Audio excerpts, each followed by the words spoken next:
There's a very strange disconnect happening in the collectibles world right now, and I don't think enough comic collectors are paying attention to it. Because if you look across the broader landscape of alternative assets and collectibles, a lot of markets are still performing surprisingly well. High end sports cards still move massive money. Rare Pokemon continues to attract huge buyers. Vintage video games, luxury collectibles, high end memorabilia, even certain toy markets are holding strong attention and serious capital right now. And yet, comic books, in 2026, especially compared to where they were just a few years ago, still feel strangely depressed. Not dead, not collapsing, but undervalued. Very undervalued.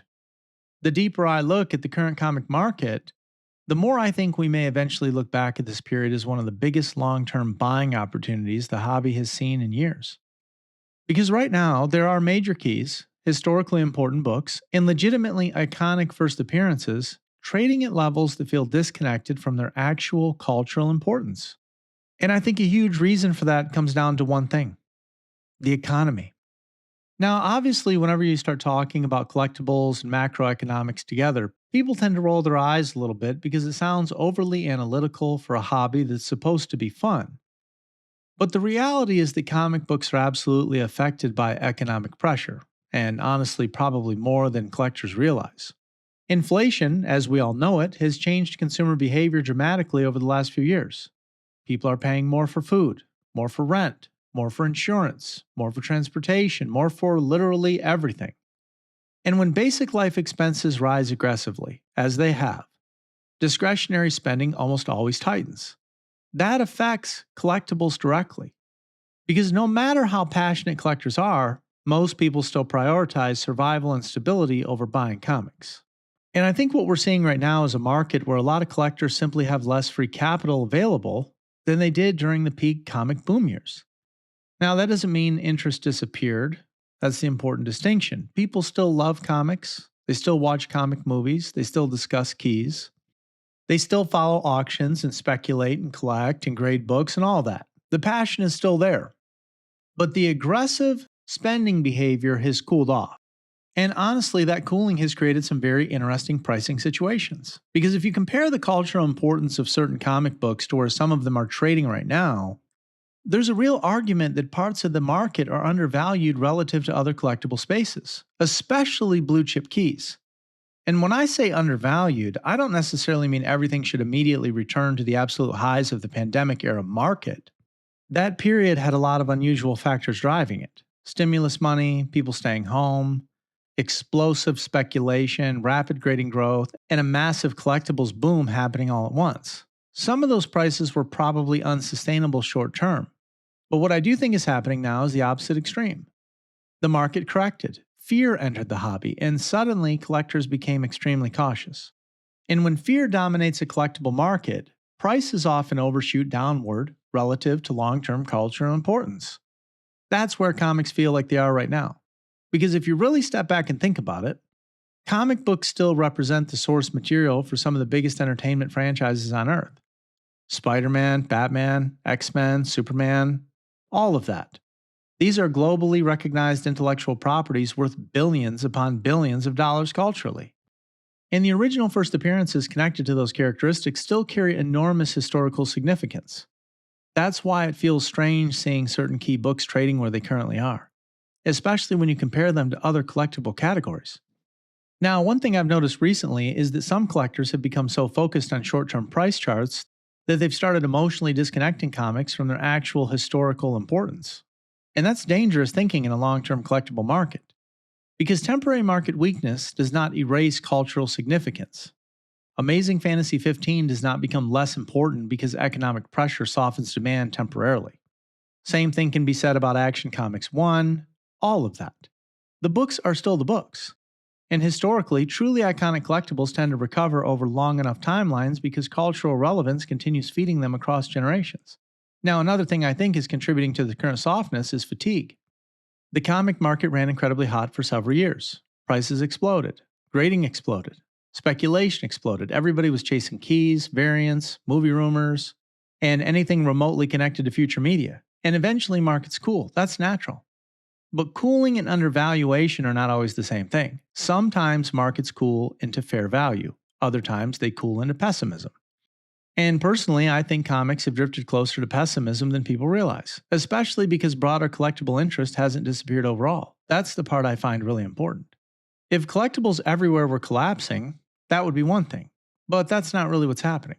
Certain categories continue attracting aggressive spending and strong demand, which suggests the issue with comics right now may be more about sentiment and liquidity than long-term relevance. And sentiment can change very quickly in collectible markets. Now, another thing worth discussing is generational timing. A lot of newer collectors entered comics during the hottest period imaginable. Prices were flying upward constantly, social media speculation was nonstop, and people started assuming comics always moved fast. But historically, comics have always gone through long periods of slow movement between major growth cycles. That's normal. The difference is that social media compresses expectations now. People expect nonstop action because they're constantly exposed to auctions, influencers, big sales, and hype posts. But real long-term collectible markets usually move slower than that emotionally. And honestly, slower periods are often where the strongest positions get built.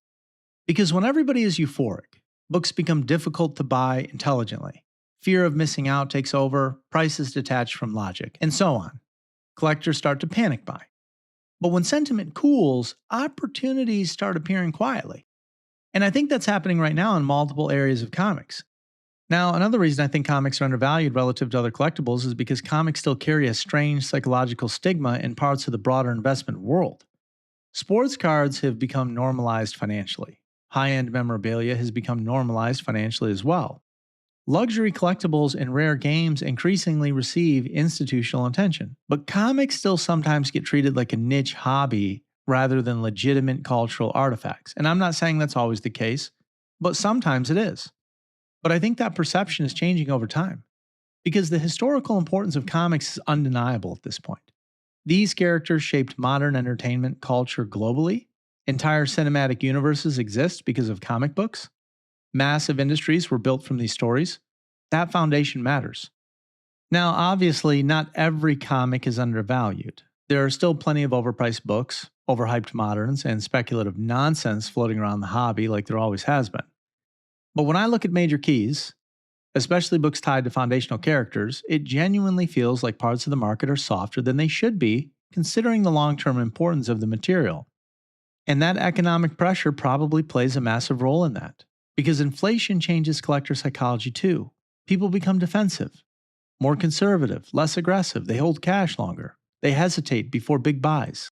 And that hesitation suppresses markets even when long-term interest still exists underneath the surface. That's why I think the current comic environment is psychologically interesting. The passion is still here, the characters are still culturally dominant.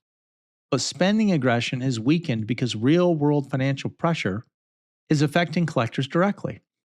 And when that stabilizes eventually, whether through improved economic conditions or lower inflation or whatever, shifting sentiment perhaps, I would not be shocked at all if comics begin strengthening significantly again, especially blue chip material. Because historically, iconic collectibles rarely stay depressed forever if the underlying cultural relevance remains intact, and comic books still have enormous cultural relevance. Honestly, probably more so now than ever before in human history. Which is why this current market disconnect feels so strange to me. The characters are bigger than ever. The entertainment brands are bigger than ever. The global awareness is bigger than ever. But parts of the comic market still feels hesitant and discounted. And eventually, as history has shown us, markets usually notice those kinds of disconnects. Thanks for listening. If you've enjoyed this episode of Slabbed Portfolios, please make sure you subscribe to the channel so you don't miss out on any updates or breaking news. I hope this information has continued to help you, and I'll see you guys on the next one.